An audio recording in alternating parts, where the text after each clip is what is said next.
Where should I begin? Hi, my name is Morphsuit America, and in this video, I'll be talking about my time with Global PSO2. It has been a roller coaster, and ultimately, just to sum it all up, I can just say that I had a great time. You guys, the viewers, the members, those who decide to just, stop by, say hi to me, or just play a bit with me in these MPA runs and urgent quests and some of the divide quests or any endgame content. Like you were the ones that made my time in Global fun. Now, if I didn't have you guys, I would most likely be bitching a lot, and I would have to deal with randoms, and I don't think I would have been a happy person because of some of these differences that I'm seeing here and there. Obviously, I already pointed at some of these differences in separate videos, especially when it comes to like level caps and like the fresh find and then like some other things. I'll mention them briefly again in this video, but yeah, pretty much like the synopsis of it is I had a blast playing with you guys. You guys were the MVPs, the OGs that allowed me to have fun with Global. Now, to also answer another popular question, because I've been getting it a bit recently, those who are, like people are asking me, am I playing New Genesis on Global or in Japan? I will most likely be playing on JP a lot more. My account over there is a shit ton. It has a lot of investment items that has a lot of worth behind it. And not only that, I really want to spoil all of my characters, or most of my characters, with the NGS stuff. I didn't really flesh out a lot of stuff over on the global side, especially since, once again, my loyalty kind of lies on the Japanese side. I like the community.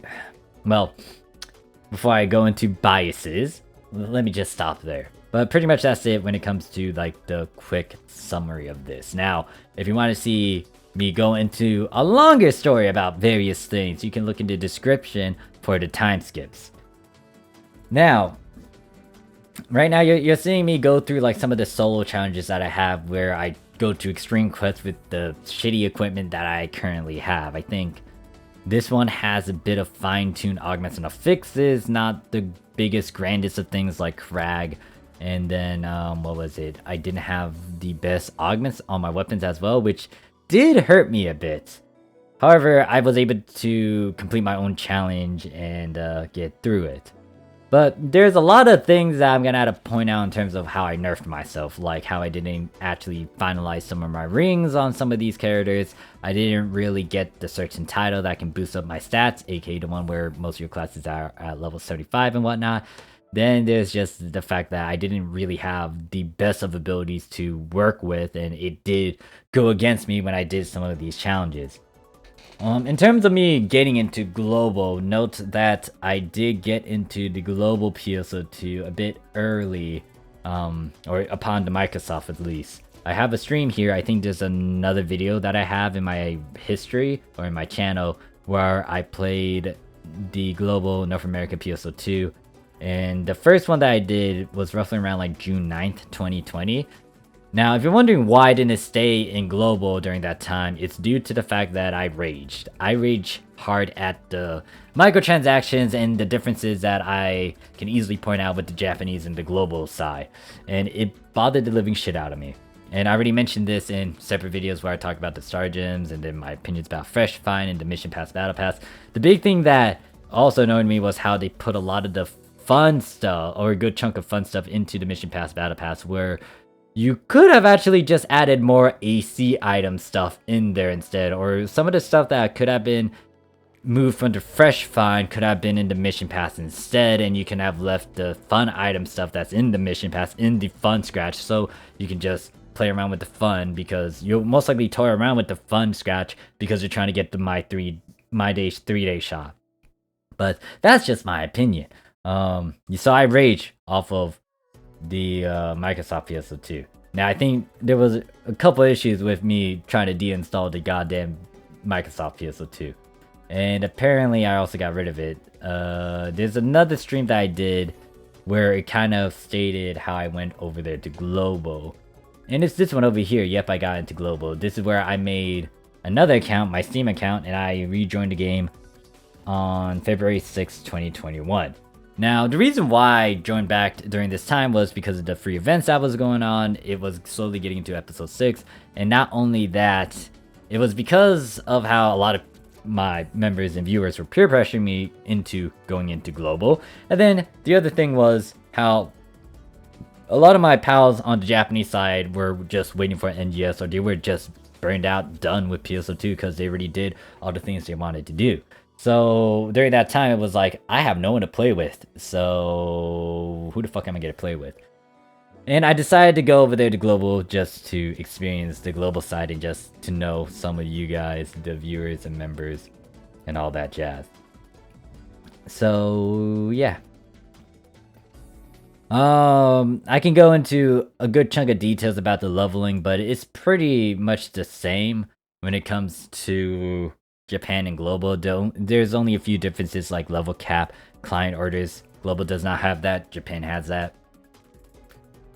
But yeah, it's just like, as a new account, it's a slow start, and it's fun going through it all over again. However, I'm giving a BS lie, because I think around this time too, I was kind of fed up with leveling. I was still working with my other characters on the Japanese ship, and I think some of the classes weren't at level 100.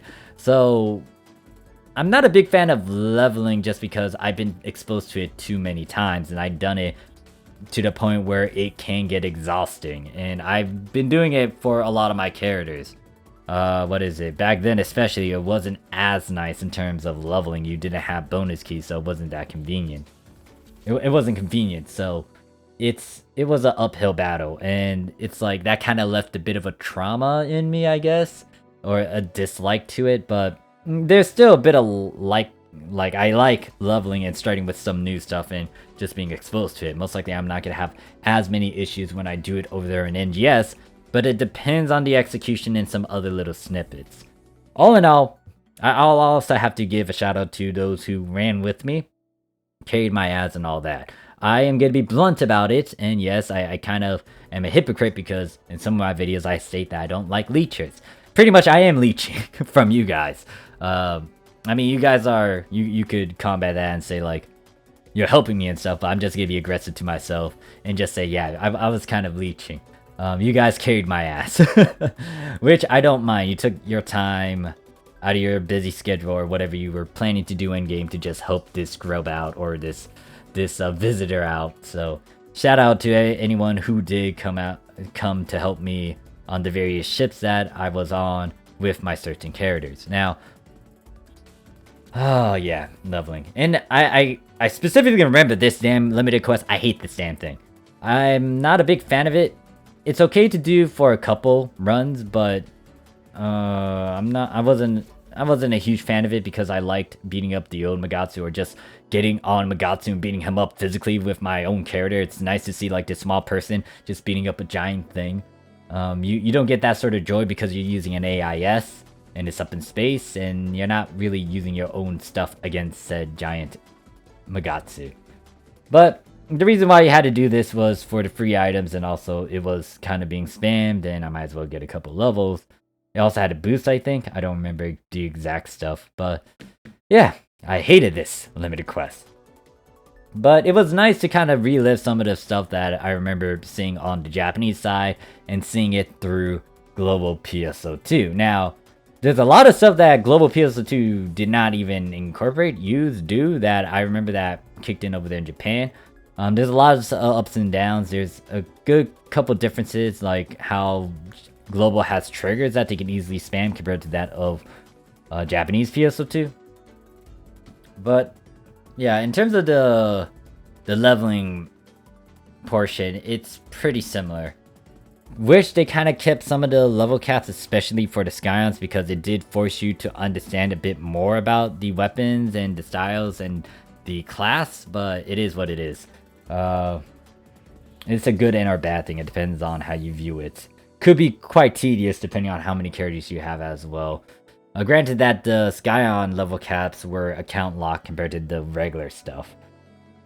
Yeah, it's just that it would have been easy for me to just use a bunch of bonus keys, but since this is a new account, I didn't have as many characters that can benefit off of it, and I would have to just plan stuff accordingly and do alternative means to level up. On stream or off stream. Once again, a lot of you guys that decide to help me in these MPA runs are OGs and MVPs for doing that, and I greatly appreciate said help. If you guys didn't help me, it would take me a while to actually level. And the reason why I would say that is because, especially with how the lower blocks are and the lower difficulties, it is annoying to go into a run where you're doing most of the work. Now, this is kind of a given, and this can be a thing over on the Japanese PSO2 as well, because I've dealt with such things.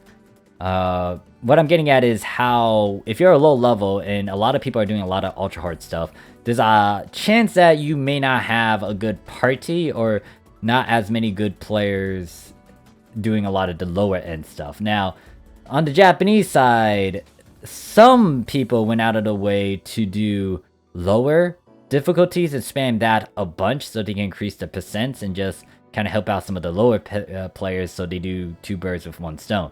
And a lot of these players that are high leveled and just helping out are just doing it on those sort of accords, or maybe they have a different reason.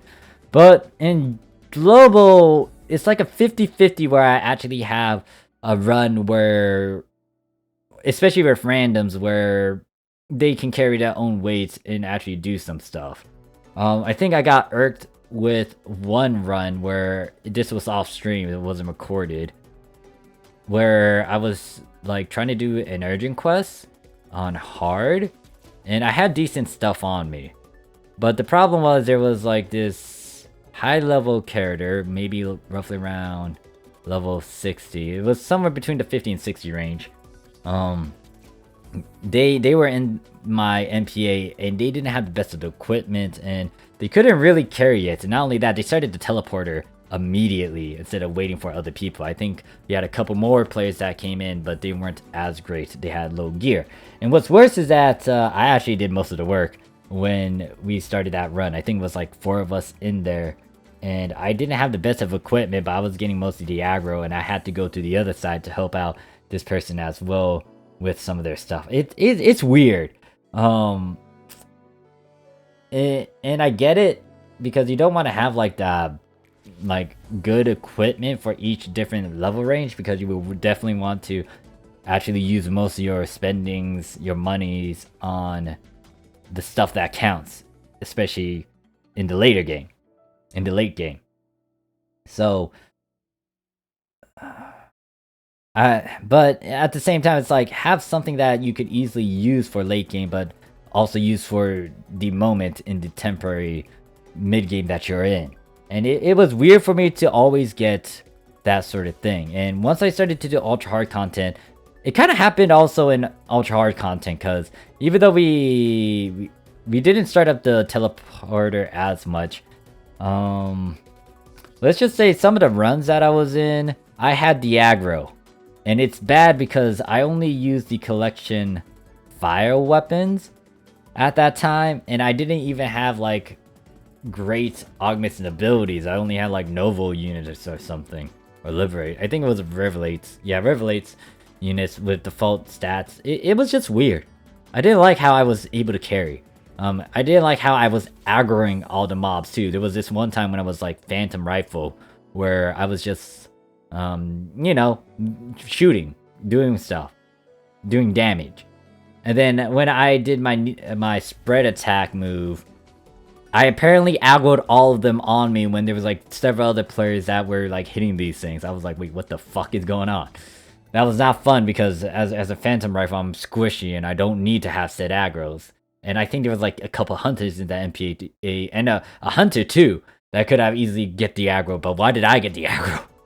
It ticked me off that I got aggro.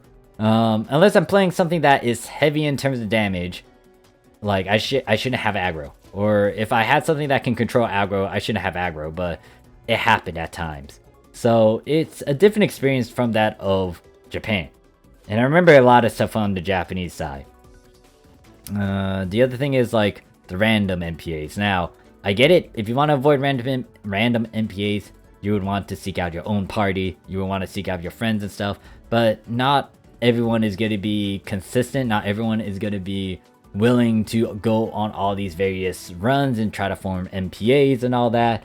Unless the team is built like that, then that's great. But the problem is not everyone's going to be there almost all the time. And there will be a time when you have to go into randoms. And for global, a lot of the randoms, it's kind of like a 70-30. 30% you're going to get into a decent actual random run, or 70% it's going to be bad.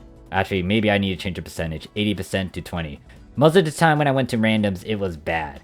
And I kind of spotted it a lot more when we were doing Primordial Darkness. Now, there's a number of factors to consider, especially with how a lot of the people on global kind of skip the Still and Puros because of its rate, the rate that global was going at, and people just wanting to get those certain weapons instead of the Still and Puros. But it's god, I don't know, it's weird for me to get aggro. It was weird for me to deal with some of the stuff that I usually don't deal with over in JP. And don't get me wrong, there's casuals over there in JP as well, but they can still carry their own weight and they can do so much. And even some of the non-expert runs over there in JP, well, vouching to this from ship 2. I don't know much about the other ships on Japanese PSO2, but on ship 2 specifically, it's like a 50-50 with the non-experts. 50% of the time, it's gonna be good. 50% of the time, it's gonna be bad.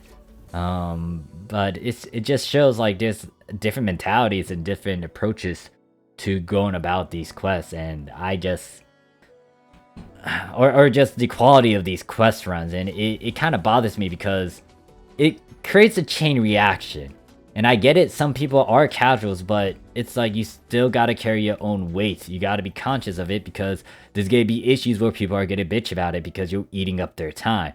And it's like, yeah, some people may not want to devote their time if they're playing an MMORPG game, because it's an MMORPG game. It takes a while to invest in it, and it takes a while to do this, and this. But, you know, there's some people that would have a certain time limit. Let's say they only have 2 hours to play. And if they're able to complete it in 10 minutes, that's great. That means they can go and do, like, let's say they have only an hour to play. And you're doing an MPA run. Actually, yeah, you have an hour to play. Would you rather have an hour to just do a lot of things or just one thing? If I only have an hour to play, I would rather spend maybe like 10 minutes or like 15 minutes or even a full 30 minutes, depending on what the emergency quest is, to just do it, spam it, get all the goodies that I want. If it was in the case of True Primordial Darkness or the Face of the Abyss trigger boss emergency quest, like I would rather just spend like 15 to 10 minutes just fighting against that guy, so I have 45 minutes so I can do some other content.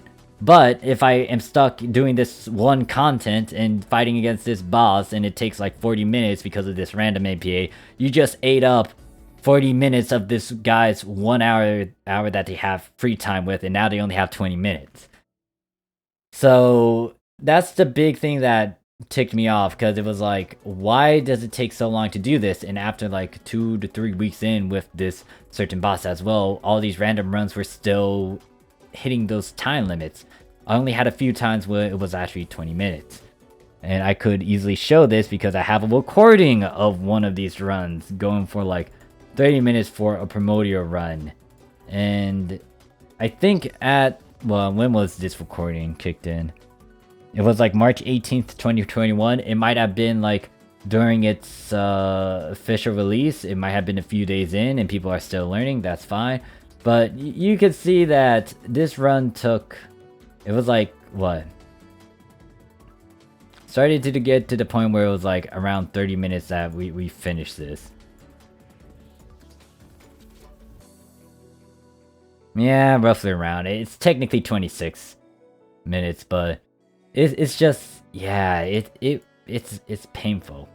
But that's just my 2 cents about it. Maybe I'm a bit harsh about it. I'm just saying stuff that I need to address and just point out. I just don't like how these runs were very long. This is why like the organized MPAs and all that are just good, because it's just better, it's organized. But at the same time, not everyone's going to be there constantly to do all the game modes and just do everything that you would want to do. There's going to be moments where people are tired, they don't want to do said content. Maybe it gets to the point where people just don't, people have other things to do, and you wouldn't have a full party and you would have to get randoms. Yeah, I feel like this is like upon its release, because people didn't pick up on the patterns and all that, with how many deaths there are. It's just that, it's so different. Like, upon the release on TPD the first day, it took a while for people to get used to it, and then after like maybe 3-4 runs, people adapted fast on JP. You didn't see as many deaths. But it's so weird with Global. It's just different, and it can kind of boil down to the mentality and how people kind of shy away from Augments and Affixes as well. But even then, you didn't need the best of Augments and Affixes. For example, this character, I think during that recording, it was like bare minimal stuff that I was using. I think I was also using a light stream. Yeah, that's a light stream.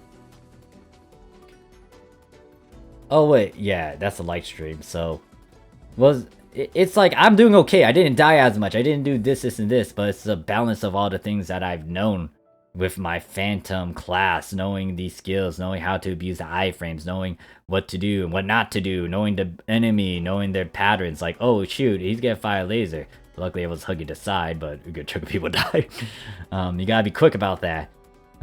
Would have been nice to actually have some text on me so I can just like speed away from it as well. But that's the thing, it's like you gotta adapt, you gotta be flexible, you gotta have experience, and how many people actually have that to balance it all out. It's just that it's something.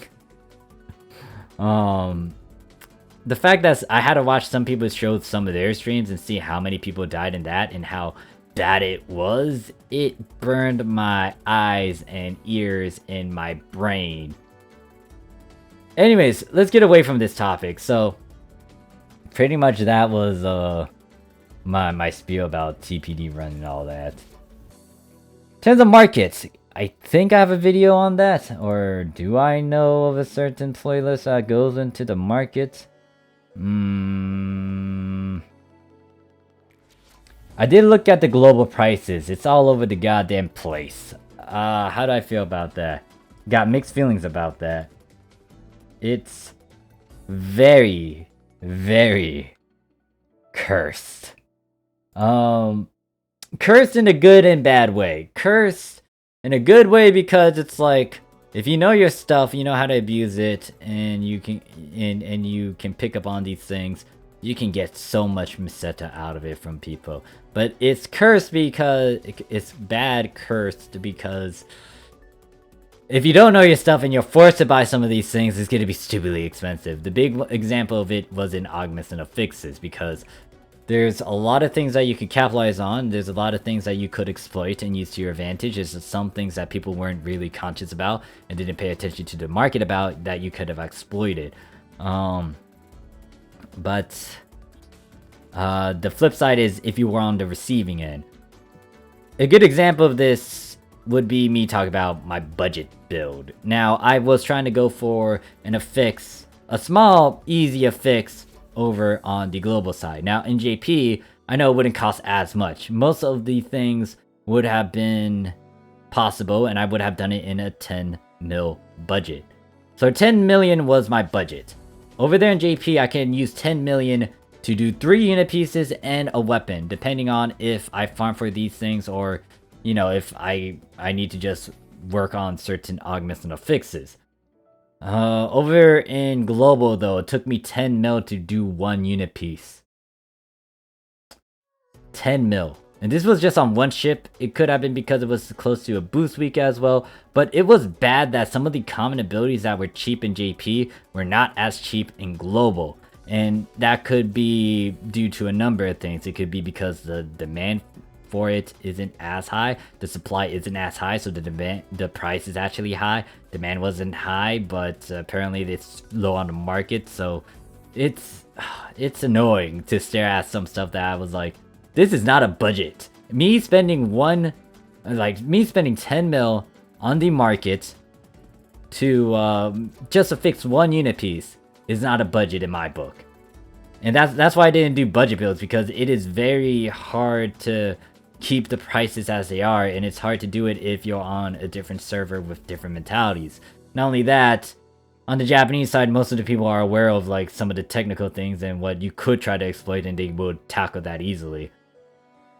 So it's just that the market in itself was bad. The fact that there's curse augments and affixes and mentalities, that it's there. JP has a fair share of that as well. Not saying that it's entirely in global that it's happening in, but it's also in JP as well. But not as big. But yeah. I think some of the conversations I saw too, some of them were quite dumb. I was like, excuse me, what am I reading? My brain cells? I'm not gonna go into specific details about some of these things that I saw. But it's just that, like, once again, most of my times though, the good times that I had in global was with all you guys, the viewers, members, people that just came out of the way to say hi to me in game. You guys made those moments. So once again, shout out to you guys. And as you can see, when I got to endgame stuff, I started to do my own challenges. I didn't, like, when I get to endgame stuff, I try to carry my own weight, and most of the runs that I didn't die as much, and I just made sure that I knew my stuff. And I played classes I was comfortable with, and I knew my stuff with. I was getting into Luster as well during this time, because I said I was going to do that. There were a number of classes I wanted to kind of toy around with, but because of my inconsistency and me just having 2 accounts, me being a busy person, I just couldn't do it. I couldn't really do some of the things that I wanted to do, and I would have to apologize specifically to Ship 3 and Ship 4 that I didn't visit you guys as often, because I didn't really... what is it? The characters that I gave over there were the ones that were going to be the hardest to work with. In a way, because they were not as well fleshed out. And not only that, it's just that most of the things I wanted to do upon their releases in global, I was able to do it with my Ship 1 and Ship 2 character. But not only that, once again, you had to consider the fact that I had to go over it in JP as well. So I had to give a giant apology to those in Ship 3, Ship 4. I didn't visit you guys as much. I do like the fact that it's not as big and populated. It's kind of a close... It's like you kind of know everyone because of the population that's within those ships. And I do like how the ship population is different. Ship 1 and 2 are pretty much filled, and you see a lot of players on those ships compared to Ship 3 and 4, where it's like you see a good chunk of them, and then you could definitely remember faces, and then just most likely bother them like in due time and start talking to them and get to know them and such. And that's how I kind of remembered a lot of the stuff in like Japanese PSO2 and Ship 2. I remember a lot of old usernames here and there. Well, granted that I remember a lot of faces. I remember some characters' names and such. They might have changed their character, they might have to change their account name. But it's just that it kind of reminded me of that time back then in when I was playing on the Japanese PSO2, where it was like a small group of people, or at least like you get to see a lot of familiar faces over and over, to the point where it's like, oh, okay, it's this person. I remember them because of this, and this. Or I just seen them a lot in these runs, and I just happen to just know them because they're there. I like that. But yeah, I didn't visit Ship 3 and 4 as much. I apologize. But yeah, some of this solo stuff that I was doing, it was a challenge. I didn't have as many good things when I was doing them.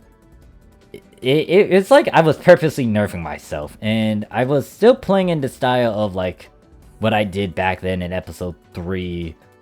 Well, back then in the Japanese PSO2.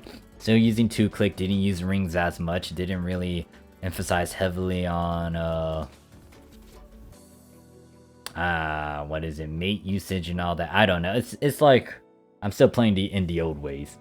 Obviously I should change that, because with NGS there's no 2-click anymore. Knew that they would take it out. How to use 3-click now. And most likely I'll do a separate recording where I showcase some gameplay on PSO2 with 3-click. But I had fun playing over on the Global PSO2. I will most likely visit Global NGS when I'm done with the Japanese side, or if it becomes inactive, slow, I don't know. It depends. There's a good chunk of players that I may want to try to seek out, and not only that, I'm gonna be sending a lot of my characters on the from the one ship that I'm used to other ships as well. So I have like 22 characters on ship 2. I'm gonna start sending off some of these characters to other ships so I can get to explore and meet all these different communities. So there's that as well. But anyways, that is it for this video. I just wanted to go into my talk about Global.